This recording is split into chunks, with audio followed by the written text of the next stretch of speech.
look how strong these summer millibar winds are. And look where they're coming from. Now, where do we need the wind shear coming out of the Gulf coming from in the lower levels? Well, what's got to have coming in this direction, don't we? To have a perfect negative tilt, we've got to have winds coming out of the southwest.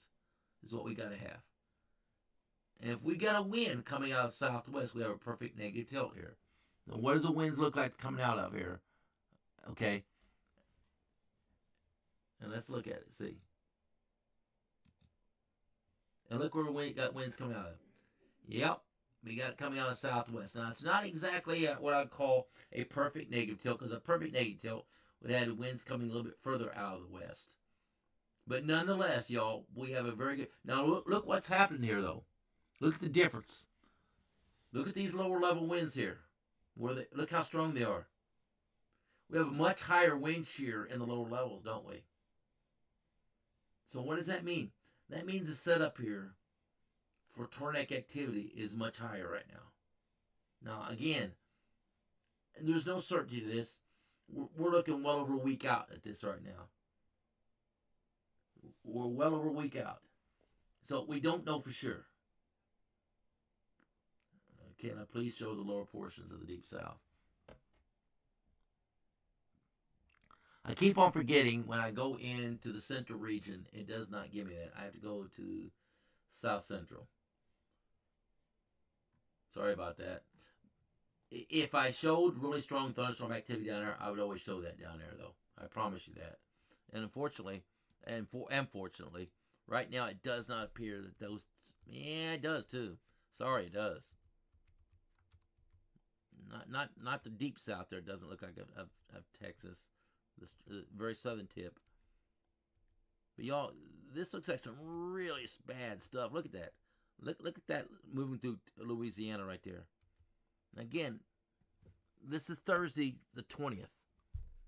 This is Thursday the 20th. And you can see, look how strong that line area is on Friday the 21st. Y'all, this is not weakening. This is not going away, is it? Doesn't appear to be. Now, look what happens here now. Here's what I will come back again now. Now, this is a long ways out. Everybody's wondering about Thanksgiving. This is Saturday the 22nd. Look what we got here again. On Saturday the 22nd. So we have this Sunday, Monday coming up. We have Thursday, that following next Thursday, not this Thursday, but the following Thursday coming up. And we start all over again here. Look at this. On Saturday the 21st, 22nd. Look at that. Look at this really strong lightning here again. Way out there. That's Sunday the 23rd right there. We got 3 severe weather events here in play here right now. 3 severe weather events. Now we're getting into the week here of Thanksgiving. And I'm going to stick it. I'm going to go as far out as I can with this model. Okay? And this is as far out as it goes. This is Tuesday the 25th. And if I go over to the east, and you can see, there's a line of lightning right there on Tuesday the 25th here. Now that line of lightning was where? Is back here a couple of days ago. Now it's right here. And that's what I was telling Ebony. I said, man, I hate to be the bearer of bad news here, but we might have some severe weather here on hand, like Wednesday to Thursday timeline here coming into play.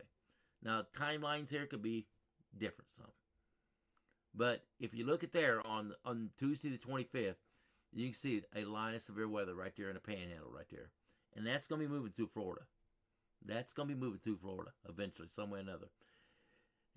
Again, could this be off a day or two one way or the other? Well, of course. And could this even be wrong? Well, it might be. It could be.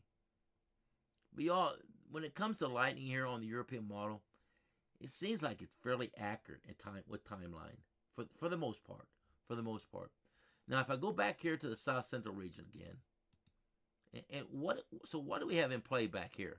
Is there anything in the sense of a low pressure system? What I'm gonna go to the continental U.S. right now, and let's try to look and see what is coming into the region here. Do we have an area low pressure here at all? And there is. There's area low pressure there. And look at that area low pressure there that's causing that severe weather there, possibly coming into play here in Florida. There, you see that area low pressure right there. What's the temperature outlook look like right there at this point? Are we below anomaly here somewhere? What is that? Well, we're above. Look at, we're above average here, below average back here in Texas, above average up here, and below average over here. So just knowing that we're below average here and you're below average here, what's going to happen? Well, when that front blows through, it's going to be dragging around on the back side of that, no doubt, cooler air.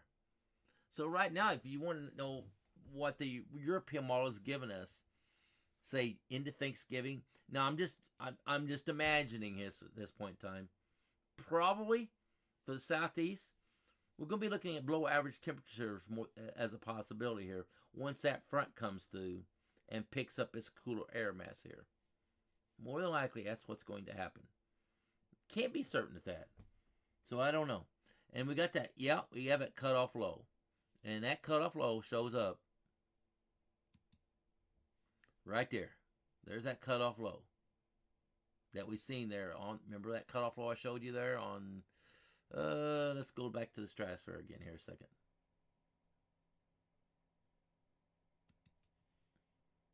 Watch this. It's cutoff low. There it is, setting right there. There's that cutoff low right there. And that's our problem child there, probably for Thanksgiving here, say in Florida here. That might be the problem child right there. Now again, no certainty of that. No certainty of that. But it is something to bear watching for Thanksgiving weekend. Could be disruptive to travel plans and all kinds of problems. So y'all, that's the best I can give you right now. I don't know what else I can tell you. But I tell you what though, if you look at this polar vortex right there at the end right here, it's kind of messy looking, isn't it? A lot of fingers still sticking out here right there. We got a weak polar vortex, guys.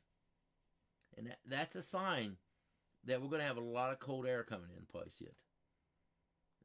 And boy, if you look at what's happening right there, you know right there on November the 21st, right there, you know probably that there's cooler air going to be associated with that right there, right? So let's just leave it right there for a second. Let's see if that colder air is coming into place right here. Does it come down on the back side of this right here? Let's watch this.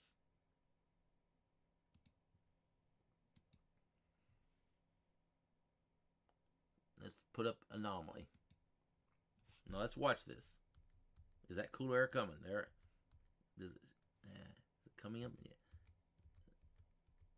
It looks like Texas is getting the cooler air right there. And, and it's just wild, isn't it, how it works. It can pull down some air all the way up here. But the wild thing is, look at the temperature here, and then look what it is up here. Is there that much of a difference between them? Look at this. 54 up here, 54 here. That's wild, isn't it? Now, this is at 1 p.m. in the afternoon. Bear that in mind, too. 54 up here in Indiana, and 54 down here in Louisiana and, say, Texas area. That's just wild to see that kind of stuff. Robin, what Sunday? This coming Sunday? Because this coming Sunday could be very bad.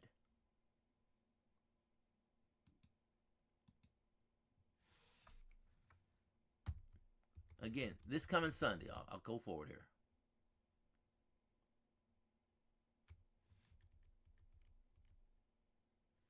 This is what Sunday at 7 p.m. looks like, right there. And then, again, can this be off? Well, of course. It can be off a few hours. That's what it looks like at Sunday at 7 p.m. right there. As far as the Houston area, it could be in the early morning hours of Monday when it comes into there. Again, this can be off 6 hours because we're still looking at, almost 6 days out from now. So this could be off 6 or 7 hours here, guys. There's no certainty of the timing here right now.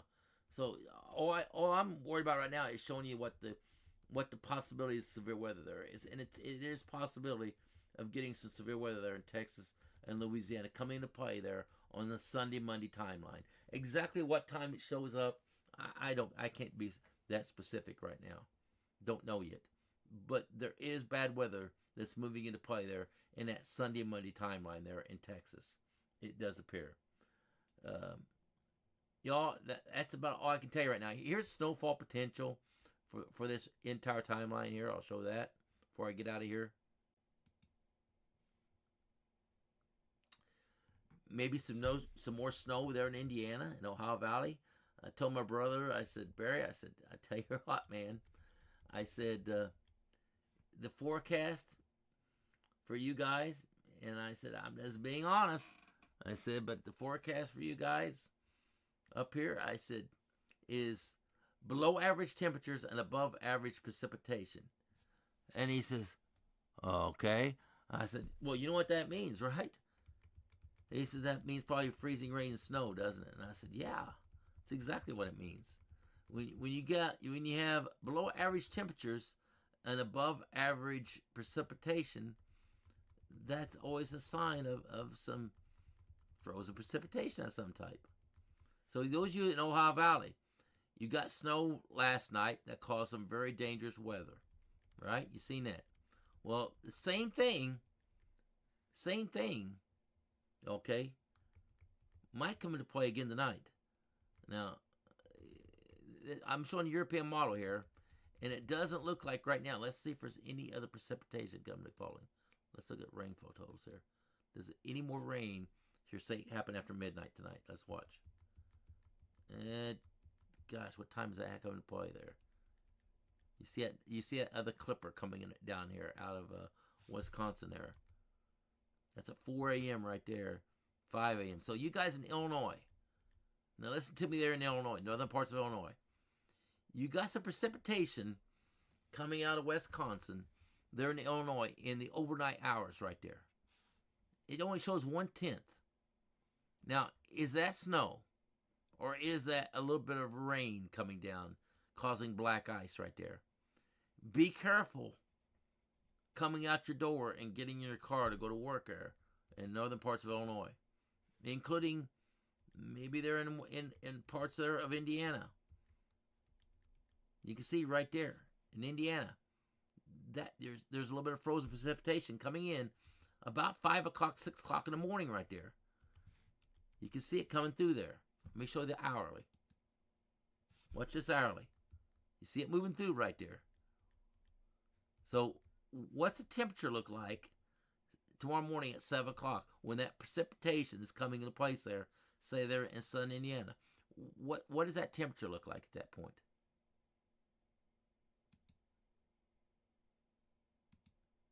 Look what your temperature is.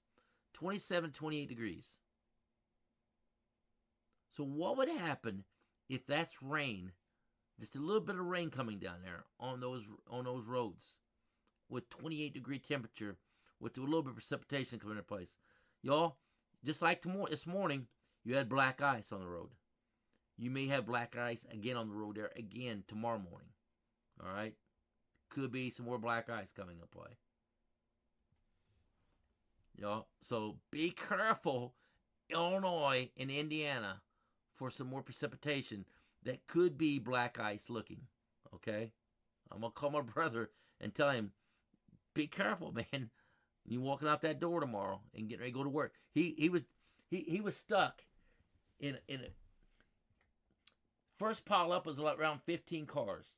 Next pile up was about a half a dozen cars, and he was part of it. He did not have any car hit his, but there was all around him everywhere, sideways. And he was stuck there for almost 2 hours before he could move. Couldn't go forward, couldn't go backwards, couldn't go up the hill, and he sure the hell didn't want to go down the hill. So, y'all, when you start dealing with black ice, it is a very dangerous prospect, guys. So, for God's sakes, look at your temperature on your car. And it could change 1 degree going from the top of the hill to the bottom of the hill. There could be a 1 degree different change in temperature that could create that black ice condition. I have been up there. I know exactly what I'm saying up there. Been through it. been on that black ice and been part of pileups before. So I know living up there what it could be like. It could be bad. So be careful tomorrow morning or in Illinois and in Indiana for black ice again. All right, guys, that's it for tonight. We'll have another broadcast tomorrow night, okay? And we'll look at this severe weather event here again for tomorrow night. No broadcast tomorrow morning. We'll do a post,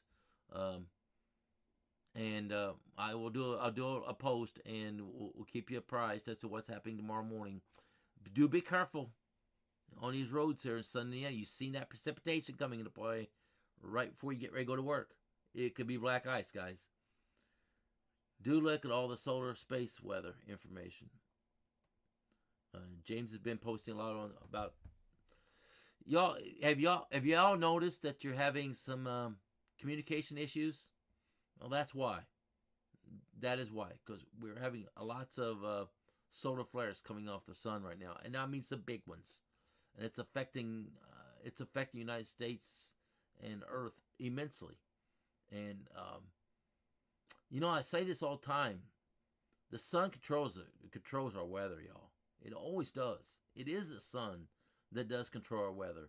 Whether people want to believe it or not, it is always the sun that controls our weather. And it's going to do so sometimes from the solar regions as well, and causing, guys, the biggest fear we could ever have here in the world is a major crisis coming off the sun and just destroying all the satellites in space.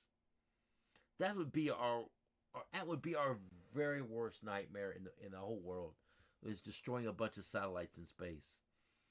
And one of these days it's going to happen. It will happen one of these days, I fear, because we're getting so detrimental and dependent upon satellite. It's crazy. And if that ever happens, and we go into the dark like that, y'all, we'll be in the dark. Trust me. I mean, no. Can you imagine no communication? Can you imagine having to go back in the 1970s, communication-wise again? Can you imagine that? Wow, would that be crazy or what? Would that be crazy? Some of you guys looking at it, 1970s. What are you talking about, Tim? I wasn't even born yet. Well, those of you that were, explaining that to those kids that weren't born yet, what it was like, okay? And they might be happy to be living in the generation they live in. All right, guys, have a great evening. God bless you all. I'll see you guys tomorrow night. Have a good night, everyone.